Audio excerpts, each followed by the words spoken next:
Hello, welcome to episode 2, 24th of March of North of Collapse. I am your illustrious host, Kevin, and today we have the beautiful 5-month-old Wilco, who's totally just here for no reason, not to get the algorithm all tripping with beautiful puppy goodness. But, I can tell you one thing about Wilco the dog. She's not a Maple MAGA fifth columnist. She is a true Canadian Alberta special. She's a good girl. She's the goodest of good girls. She's a big girl, 42 pounds already at 5 months. And she's going to be my special guest today.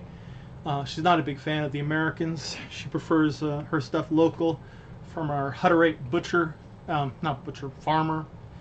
Name's Mark, the beef guy. We'll drop a link in the description. Good dude. You can get some lung from him, you can get some liver. We won a contest, and he sent us 15 dozen eggs.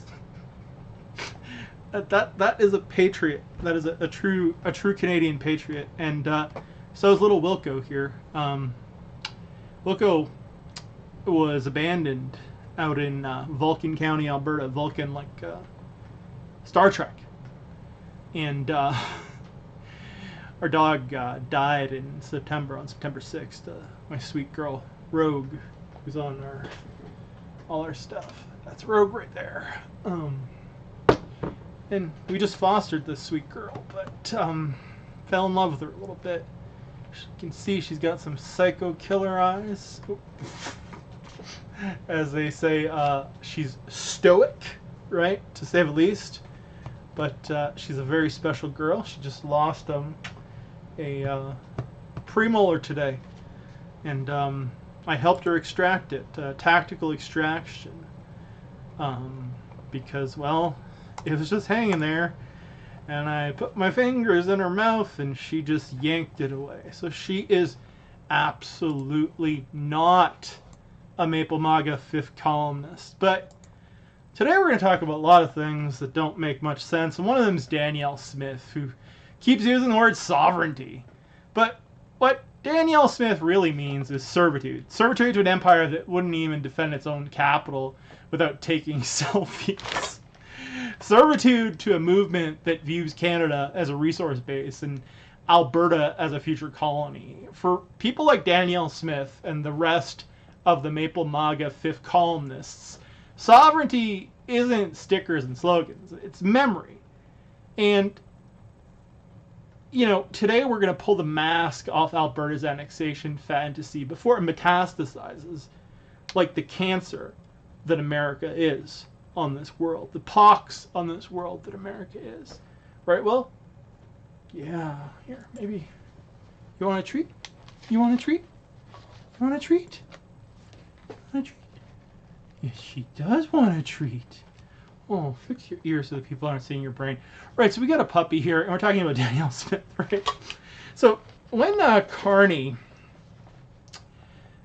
took over the Liberal Party, before he called the election, Danielle Smith, he kindly asked her for a meeting. If I'm not mistaken, that's when he skated with the Oilers up in Edmonton. He came to Alberta, and, he came to her, which is not protocol from what I understand.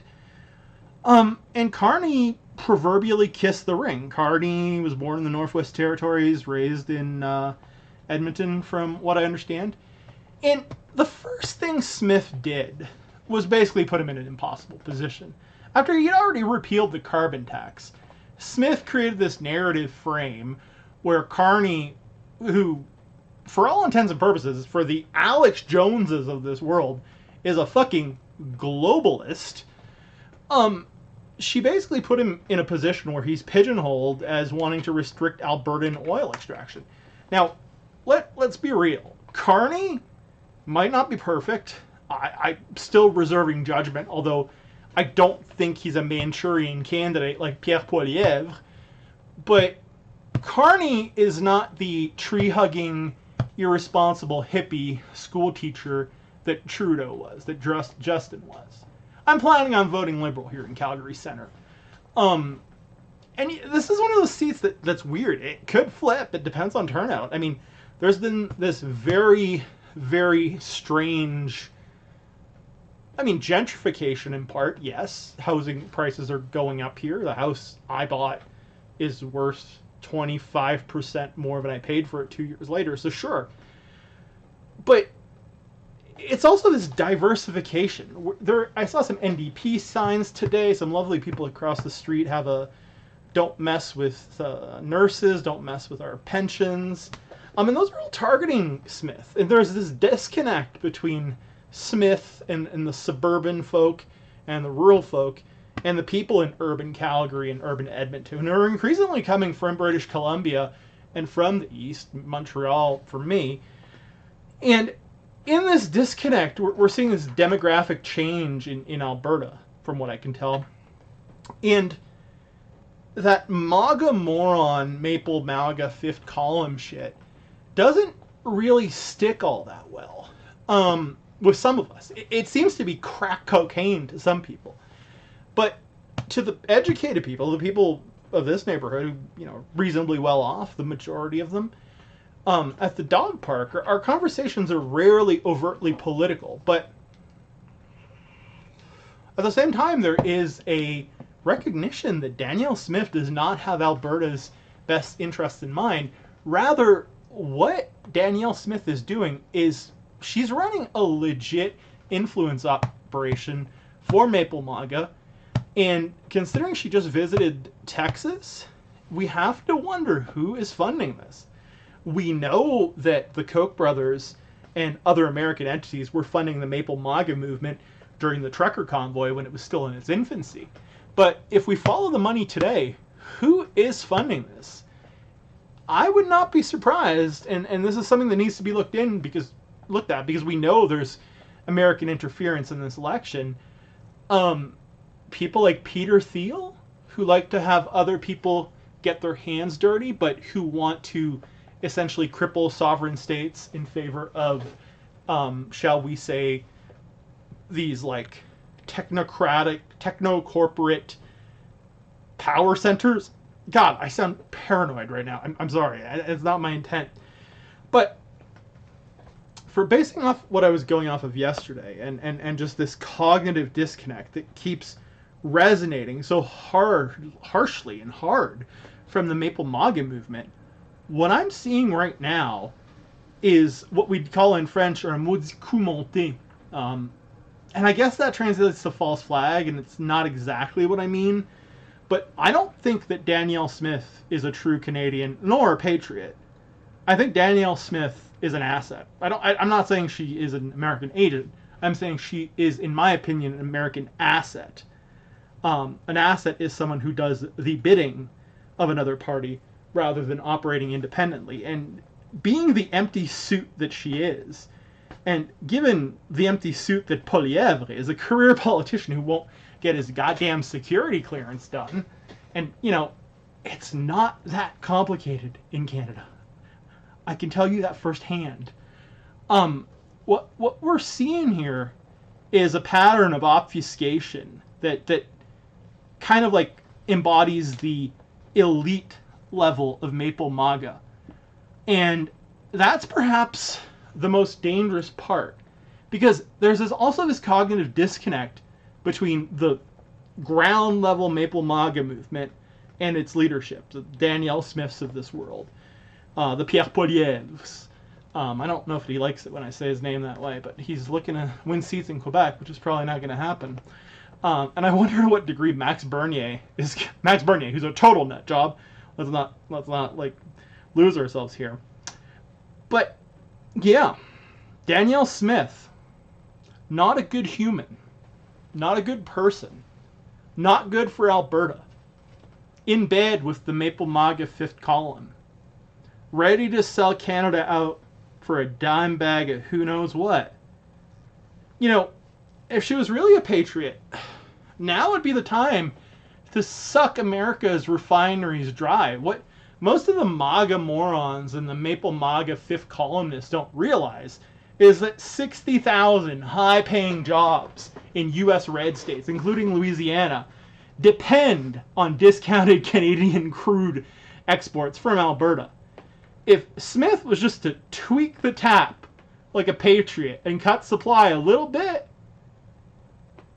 American oil and gas would be not on its knees, but would be feeling a little bit of pain. But that's not what we're seeing. We're seeing drill, baby, drill.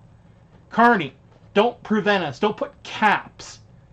Caps were never really being discussed. So now that Danielle Smith, is going hog wild as basically one of Poilievre's surrogates. I mean, openly campaigning for him, which is not that surprising, but still a bit uncouth. What we're seeing here, north of collapse, is some degree of collapse up in Edmonton.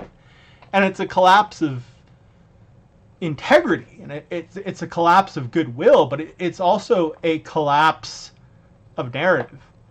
And I think as this federal election goes on, the collapse of empire that we are north of might just, whether Carney wins or not, turn into a broader narrative collapse that exposes the Maple MAGA fifth column and its elites, like Poilievre, like Danielle Smith, and at the end of the day, might demonstrate that the canaries in the coal mine, rather,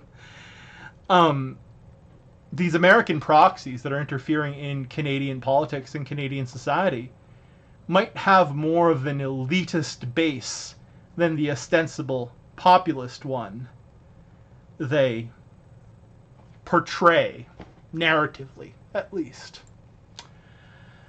So, let you think on that. Be back with you tomorrow with some more unhinged rambling. We have a website coming up at, I think it's northofcollapse.com. But whatever, it's not up yet. Is it northofcollapse.com? How long is it going to take the registry to tell us what our website? I'm pretty sure it's going to be northofcollapse.com, and we probably have northofcollapse.ca as well. I would think we bought both of them, but what do I know? So yeah. I don't know what to say, so I'm just going to say elbows up. Cheers.